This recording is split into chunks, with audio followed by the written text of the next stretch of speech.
Descartes' theory that animals are automatons that can survive in the world without any conscious thought has long been disproven. Today, we know animals survive by thinking. Animals have to make decisions in order to survive. And animal groups make group decisions based on their collective knowledge. Collective decision-making is a daily occurrence in the lives of many group-living animals and can have critical consequences.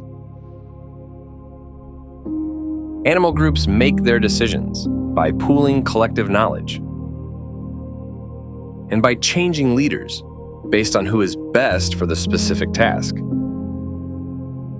As animals move through the landscape, or as the environment changes, the context in which they make decisions also changes. How they reach consensus could vary, depending on the context. For example, when navigating to food versus migrating versus escaping from predators.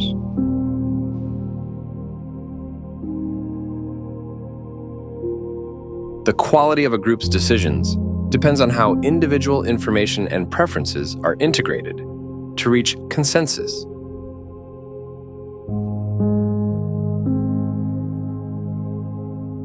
Pooling information can improve the accuracy of group decisions. Other members of the group may make suggestions about the timing or direction of travel. But it is followers who ultimately decide when and where the group goes. In many cases, few individuals have pertinent information, such as knowledge about the location of a food source or of a migration route. Only a very small proportion of informed individuals is required to achieve great accuracy. In groups of orcas and elephants, matriarchs are important repositories of knowledge, who, with decades of knowledge, can lead their groups to rarely visited resources when food becomes scarce. Researchers concluded that the older elephants recalled a drought in the park that lasted from 1958 to 1961, and how their packs survived the slim pickings by migrating to lusher areas a distance away. Often, mammals actively choose to follow an animal that has more knowledge and experience accumulated over its lifetime. But leadership really has to do with influencing collective decisions.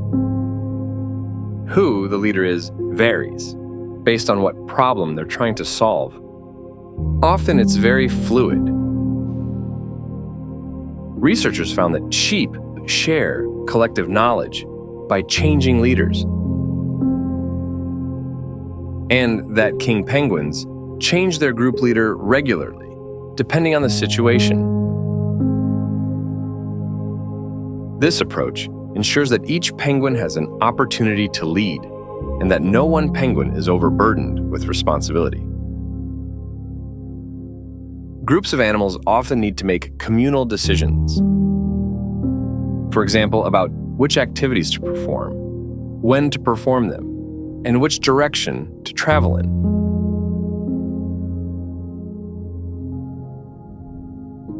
Democratic decisions are more beneficial, primarily because they tend to produce less extreme decisions.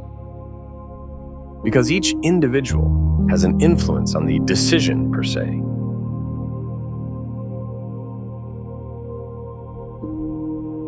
Researchers found that in groups of pigeons, decisions about the direction of travel can be based on consensus or leadership.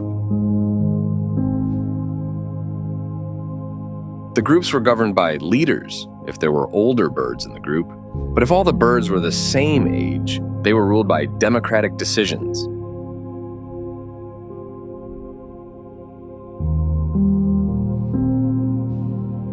Individuals may choose to follow the decision with the most votes. In meerkat groups, if 3 or more members make moving calls, the group will speed up its movement. But 2 or less calling will not affect the pace of the group. 3 is evidently considered a quorum. Self-confidence also plays a part in who individuals choose to follow. When groups of baboons set off to forage, several individuals may move in different directions. Other baboons in the group decide who to follow, based on how purposefully they are moving, regardless of their social status.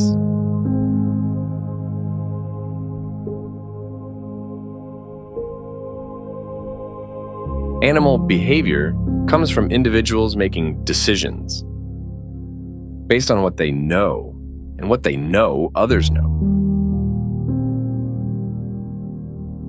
Through conscious decision-making that their lives depend upon, animals have evolved as conscious thinkers.